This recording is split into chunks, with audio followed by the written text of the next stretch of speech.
إن الحمد لله نحمده ونستعينه ونستغفره ونعوذ بالله من شرور أنفسنا ومن سيئات أعمالنا من يهده الله فلا مضل له ومن يضلل فلا هادي له وأشهد أن لا إله إلا الله وحده لا شريك له وأشهد أن محمدا عبده ورسوله أما بعد فأعوذ بالله من الشيطان الرجيم بسم الله الرحمن الرحيم وإذ جعلنا البيت مثابة للناس وأمنا واتخذوا من مقام إبراهيم مصلى وعهدنا إلى إبراهيم وإسماعيل أن طهر بيتي للطائفين والعاكفين والركع السجود. داستان ابراهیم خلیل الله ذکر شروع شده بود. در حقیقت رد بالای یهود و نصارا بود. طایفه های مشرکین و یهود و نصارا هر کدام دعوا داشتند که ما به ملت ابراهیم خلیل الله هستیم. الله تبارک و تعالی این ادعایشان رد میکنه و میفرماید که شخصیت ابراهیم خلیل الله و عملکردشان و همچنان مقاماتی را که ابراهیم خلیل الله آباد کرده شما خو او را قبول نداره بلکه انتقاد و اعتراض داره.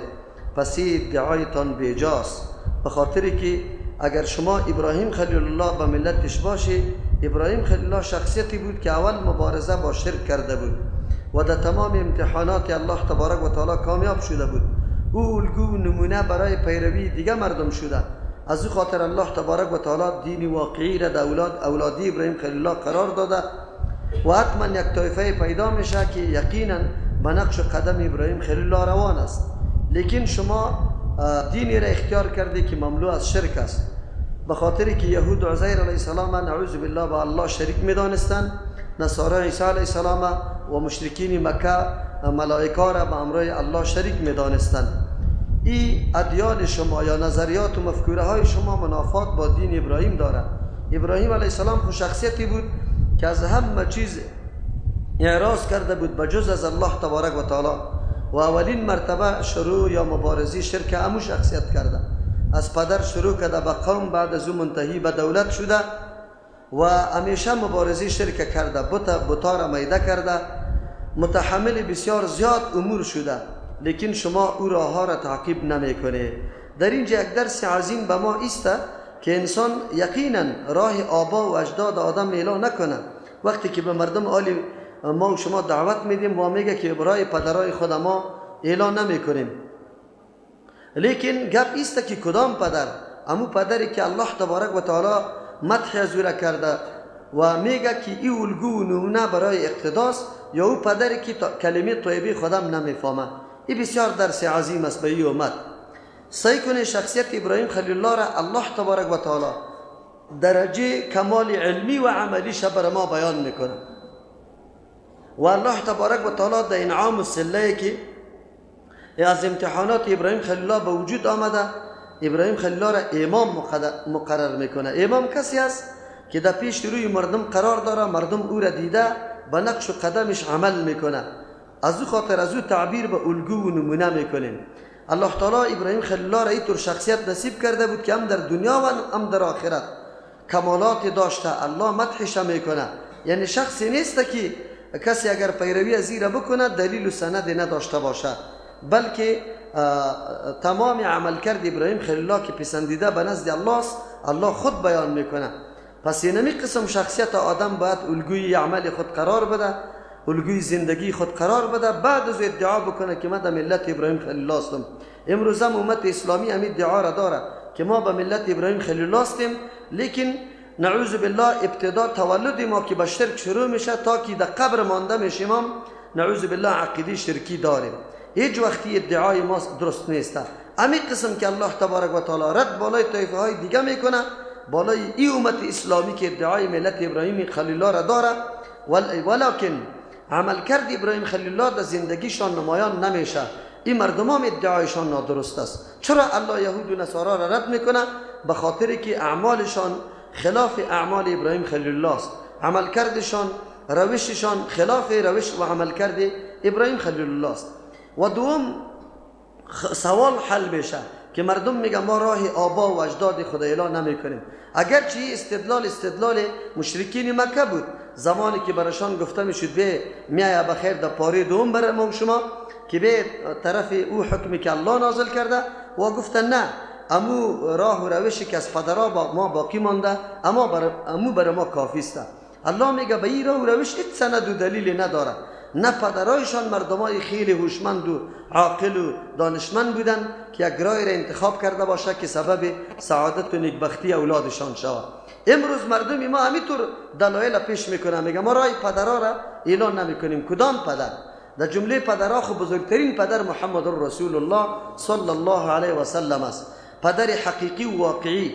و بعد از او بزرگترین پدر ابراهیم خلیل الله است که الله تبارک و تعالی مدحش کرده و امام مقرر کرده. هر پیغمبری آینده ای که میآید به نقش و قدم ابراهیم خلیل الله قدم باید بگذاره. محمد رسول الله صلی الله علیه و سلم این پیغمبر عالی قدر هم در نقش و قدم ابراهیم خلیل الله قدم میگذاره، بلکه نتیجه دعای ابراهیم خلیل الله است. چرا که پیغمبر علیه السلام میگه که انا دعوت ابی ابراهیم، ما نتیجه دعای پدرم هستم ابراهیم خلیل الله. پس وقتی الله ابراهیم خلیل الله را الگو و نمونه برای اقتدا کردن مقرر کرده، چطور شده میتونه که تو پدر نزدیکی تا میگی من نمونه او را مقرر میکنم؟ خواستی تو خیلی مهم است یا فرمان و امر الله تبارک و تعالی؟ از اون خاطر وقتی مردم میگه که ما پیروی پدرها را میکنیم، بگو بیا که پیروی تور پدر را بکنیم که ضمانت شدگی است. الله او را تضمین کرده، الله او را بیان کرده، درجات علمی و عملیش بر ما واضح ساخته و یقینا قابلیت از این داره که از او پیروی کرده شد. و کدام شخصیت است؟ ابراهیم خلیل الله. چرا که در انعام و صله امتحاناتی که سر ابراهیم خلیل الله قرار گرفته این امام مقرر کرده. چرا امام کی؟ کدام شخصیت امام شده میتونه؟ ابراهیم خلیل الله در یک گوشه زندگیش نافرمانی الله تبارک و تعالی را نکرده، متحمل و برداشت آن مصیبت های را کرده که از هر نگاه سرش آمده بود.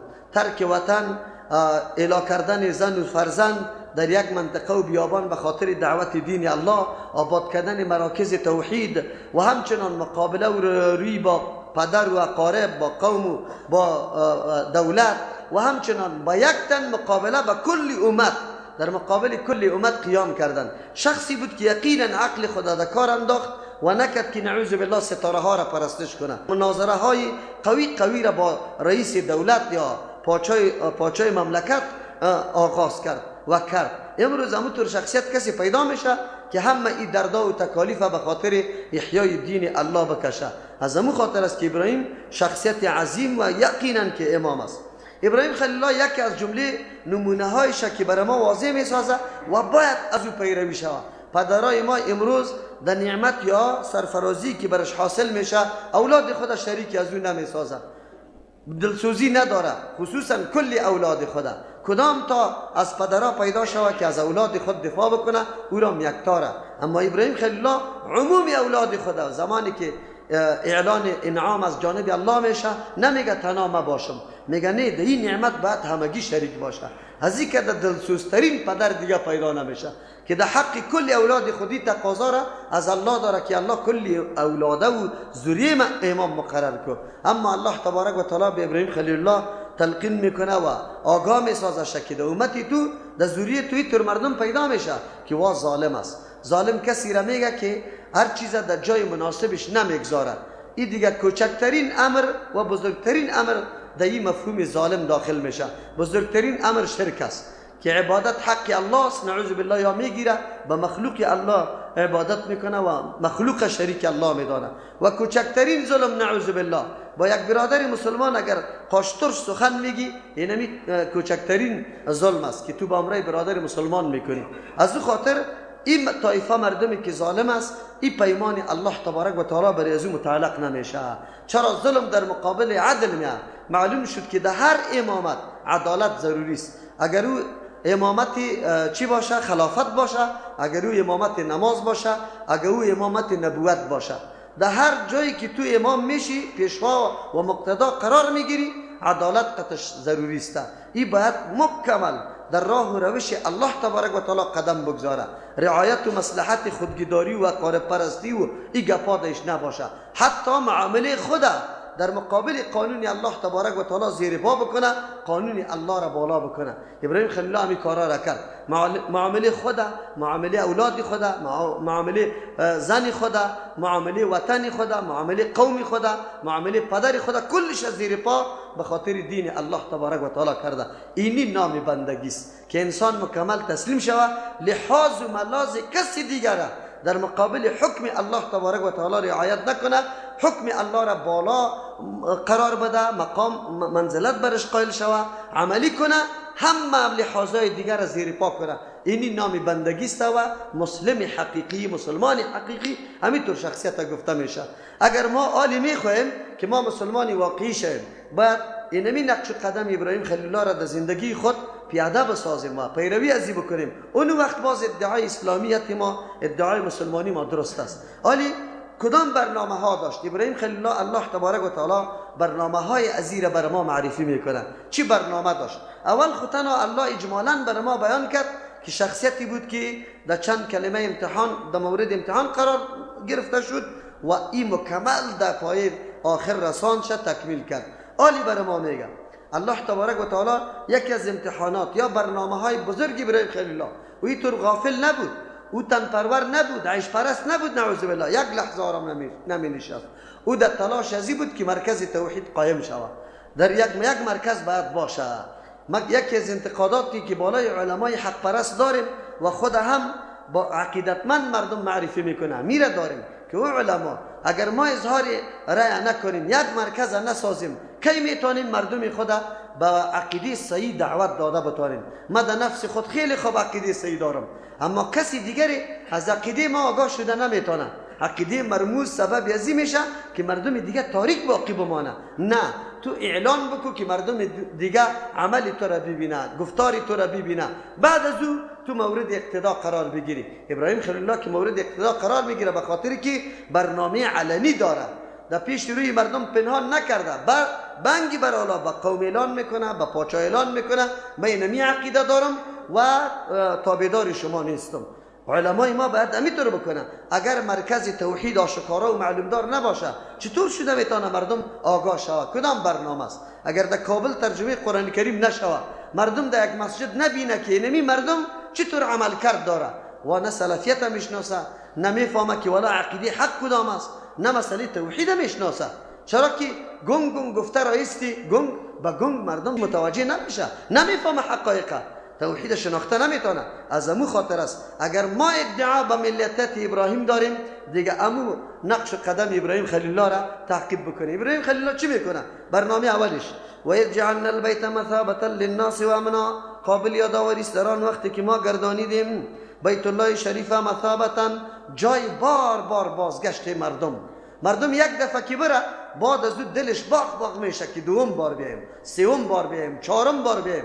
میبینیم ما از ممالک که خیلی دوردست، با وصفی که خیلی پول مصرف میشه، اما هر کس تمنا و آرزوی ازیر داره که یک بار دیگه هم برم. یقینا برای کسی که الله نصیب بکنه در اون مقام یک دفعه بروی، باز اونجا شما حقانیت اسلام براتون واضح میشه که اسلام کدام دین است، کدام نظام است. مقام و منزلت بیت الله براتون واضح میشه. اونجا برای شما واضح میشه که عبادت چی مفهومی داره و چه قسم باید عبادت شود. الله تبارک و تعالی اون مرکز، همین قسم مرکز امن قرار داده. بار بار رجوع کردن، یک معنای مثابتا اینمیسته که بار بار محل رجوع است. هر کس رفته بازی طور نگفته که من دوباره نمیرم، بلکه تلاش میکنه که من دوباره برم. حتما مردما 50 مرتبه 60 مرتبه در عمر خود 80 مرتبه مطابق امو قدر سالی که عمر داره حتما پس در اونجا میره و مراسم حج شریک میشه. غیر از مراسم حج اکثری مردم نظر به حدیث پیغمبر علیه السلام که در رمضان مبارک یک عمره کردن برابر حج ثواب داره و خصوصا در رمضان مبارک ختم قرآن که اونجا میشه. شما از طریق تلویزیونا میبینه امو ختمی که اونجا میشه، امو نمازی که اونجا میشه.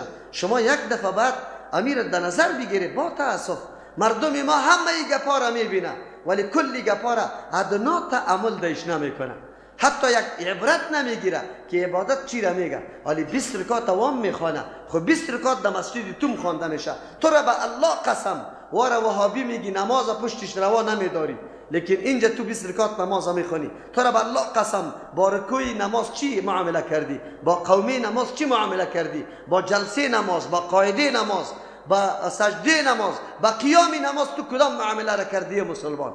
همین معامله را پیغمبر کرده بود. یک سند در صحابه، در پیغمبر، در تابعین، در تبع تابعین پیش کرده. میتونی به الله قسم اگر این تراویح که حالی خوانده میشه در یک قرن از اسلاف ما را خوانده باشه، این در حقیقت توهین نماز است، تحقیر نماز است، تحقیر عبادت است، مردم و ولس بیچاره را از ثواب بزرگ محروم کردن است. این علمای طور نیست.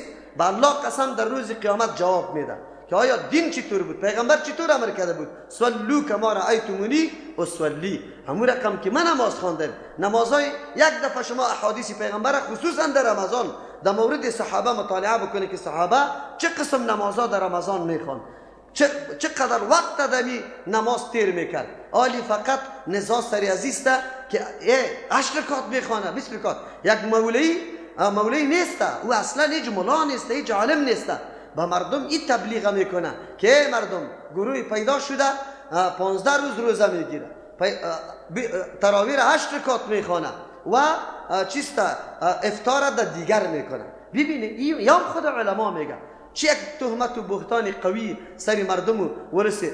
تو را به الله قسم عبادت تو و با مو مردم دیگه مقایسه بکن که چه قسم عبادت است، تو چه رقم عبادت میکنی و چه رقم. مردم عوام بیچاره خو این مسائل نمیفهمه. 20 رکعت یک عوام که بگی که پیشین 10 رکعت است، خو فلانی 10 رکعتشه 2 رکعتشه کم کرده 8 رکعتشه میخونه دیگهش نمیخونه. عوام چی میگه به یادم؟ کسی که نماز نخونه منکر باشه از نماز چیست؟ کافر است. عوام فکر میکنه که اوه این 20 رکعت تراویح از الله اینمی طور سر ما فرض شده و اگر کسی این را کم میکنه در حقیقت دین کم میکنه. اینالی امی عالمی بدبخت به می مردم نمیگه که تراویح حیثیتش چیست، کدام نماز است. شما باور به الله بکنه، از مولایتان سوال بکنه بگو قیام اللیل تراویح تهجد چی مفهوم داره و کدام نماز است. اگر تفکیک تا نیست میگم بیشک بیچاره تا این اندازه حالت ما خراب است. عوامی ما چی را بدانه، عوامی ما چطور مقصد دینی خود درک بکنه. این را برش تعریف نکرده که تراویح چی را میگه.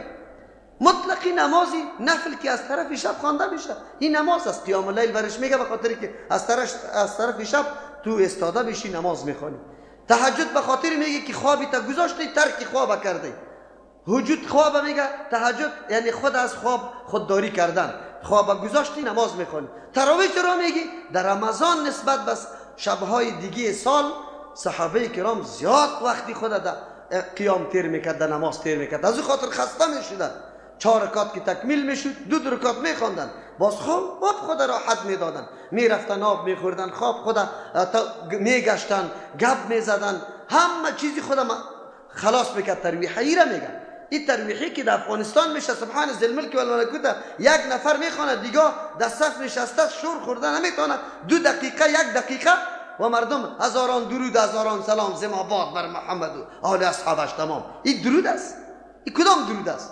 پیغمبر امیر گفت زماباد بر پیغمبر عربی بود یا عجمی بود؟ کدامش بود؟ درودای پیغمبر علیه السلام صحابه سوال کرده از پیغمبر یا رسول الله ما سلام بالای تو یاد گرفتیم، درود بالای تو چطور بگیم؟ پیغمبر همین درودی که در نماز میخوانیم اللهم صل علی محمد تعلیم داده، چرا این درود خوانده نمیشه؟ ببینید حقیقت دین قطعا وجود نداره. شما یک دفعه در حدیث داخل شوید باز بعد از او این نمازها و این حرکات مردم در این ترازوی حدیث پرته که براتون وضاحت شود که یقینا دین مسخ کردن یا نه، از دین چیزی دیگری را ساختن یا نه. یقین به الله بکنه اگر خود قدم بگذاری باز در مسجد قطعا. چرا میفهمی که این کدام دین است، در کجاست؟ سبحان ذی الملک و الملکوت کی اختراع کرده؟ فقط فتاوای شامی ذکر کرده کلماتی است. در کدام حدیث آمده که در تراویح خوانده شود؟ یک سند در حدیث برای ما بکش.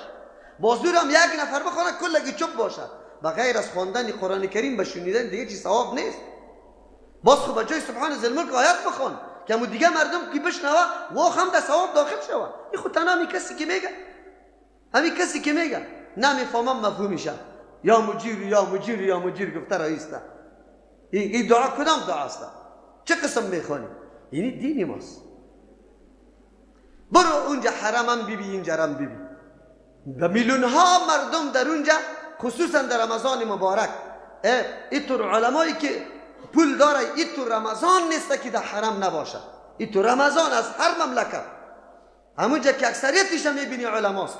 عبادت از واره بیبی، عبادت خود مقایسه کن. تو خود تلویزیون میبینی، لااقل یک درس خو بگی، خجالت خو بکش که وام 20 رکعت میخوانه و تو 20 رکعت میخوانی، چه رقم میخوانی؟ و 20 رکعت از 2 ساعت میشه، 2.5 ساعت میشه. 20 رکعت تو در 15 دقیقه امرای وتر. فریب دادن مردم نیست؟ ها؟ مردم فریب نمیدی؟ چرا و اونم در کی میخوانی؟ وقتی نماز خفتنم داخل نشده، آذانت خود شام است، نمازت هم وقتی که تکمیل میشه نو خفتن داخل میشه، نمازی تو خلاص شده میباشه. خب تو کدام عالم هستی؟ خب این مردم بیچاره، این مردم هم خوش به ایست. خب مردم خو عبادت نمیدانه، یک رسم و رواج عنعنه وری میدانه. بس همین قدر که یک رسم مردم که میگه چی شکردیم؟ نمودی شکردیم، همون نمودیش میکنه خیر و خلاص. نمیگه که این ماه عبادت است. ما باید فکر بگیریم این قرآن چی میگه، در این نماز چی طور استاد میشیم، چی را میشنویم، چی پیام داره برای ما. این که پاره باید درک بکنیم. با تاسف خب ما بسیار خفه به این میشم که مردم ما را میگه سری عوام دل بسوزان. خب ببینید دلسوزی بالای عوام چیست؟ که مردم از شرک، از قبر پرستی، از پیر پرستی نگاه کن، مردم عبادت درست نشان بده. ما دل میسوزانیم یا این ملاهای دیگه سقاطیش میگیره، سرسایش لیست گرفته، یک بچهش هم اولادی تا که سرسایش ندی سواد مجمع عام رسوایت میکنه، ایرم از پیشت میگیره، پوست قربانی تا جمع میکنه، ختمای تا پنجشنبه گرفته رئیس است، قاطی تا اگر یتیم هم داری اینجا مرده افتاده است و از هاری خود در جیب میزنه. اینی ملا را خوش داره، اینی ملایی که نمازش غلط میکنه ایرا خوش داره. ما که غمش میخوریم، ما را میگه شما سری مردم دل بسوزانه. تعجب دریسته. بله هر انسان باید متعامل و متفکر باشه، حقیقت ها را در نظر بگیره، واقعیت ها را در نظر بگیره. آلی عبادت حرم و عبادت اینجا را شما مقایسه کنید، در تلویزیون ها میبینید تلاوتی که اونجا میشه، تلاوتی که اینجا میشه. تو را به الله قسم یک دفعه مقایسه کن. ما براتون گفتم، یادآور شدم یا نشدم، ما در یک رمضان در عمره رفتم، 2 بیگاه در یک جایی که من استاد شدم، اما یک بچه‌ای که تقریبا 12 ساله بچه بود، یعنی به سن بلوغ نرسیده بود، ولی دمید تراوی یقین به الله بکنه که قطره اشکش در زیر ترس میخورد دمید تلاوت. معنی اسلامیت خودم بیخید اینطور شدم که تو خود مسلمان میگی، از کجا آمده ای تا کجا را؟ و این بیبی، این طفل بیبی که تا حالی را از قرآن چقدر متاثر است، چقدر عظمت قرآن در قلبش است، سینهش جوش میکنه. تو را بیبی یقین به الله بکنی بسیار احساس کمتری کردم، خیلی زیاد احساس کمتری کردم. چطور عبادت است؟ این چه قسم عبادت است؟ تأسف است. دینمی قسم حالت هم میبینه که مردم اون فتوا میدن، میگه پشت یو اماما نماز دیتانه دور بده. ببینی حالی فقط در کل جهان مریدای یک پیر مسلمان است، دیگه کلش کافر است، کل جهان کافر است. باز اونجا که مقابله و مناظره میشه میگه اتبعو سواد الاعظم، تابعداری سواد اعظم بکنید. اینجا سری تو دلیل میگه افغانستان کلش حنفی است، باید تابعداری هم حنفی را بکنید. و برادر تابعداری حق گفته، سواد اعظم مراد از پیشش حق است. کسی که دلیل و سند داره از او باید پیروی بکنیم. الله تبارک و تعالی حرم جای بازگشت مردم گردانیده. دل آدم با الله کلگی ما را نصیب بکنه، بار بار نصیب بکنه که اونجا یقینا حقیقت دین درک بکنیم، بدانیم عبادت مثابتا یک معنا، دو معنای مثابتا جای ثواب گردانیده. یقینا اونجا که میری طواف چقدر ثواب داره خبر داری؟ یک نماز یک لک نماز میشه. در حرم که بشینی که مخلوق نشسته معتکف است. همین عربای دامن کشاله که خوب دنیا داره، خوب لکس زندگی داره. شما بعد از ده امیر رمضان که 20 ده اخیر شروع میشه، مردم ها را در شرکتش نمیبینی، در دفترش نمیبینی، کل مکمل قلف میباشه، زن و مرد. دونمو حرم معتکف است، نمو حرم عبادت الله را کرده رو ایسته، دیگر پیدا نمیتونی. میبینی اونجا باز برات معلوم میشه که یقینا ما تو یک مترک خرد داریم، به مردم آب باد میکنیم، خاک باد میکنیم. این تو آران شروع میکنیم که کلی همسایه را خبر میکنیم که نه موتر آمد و موتر بیرون شد.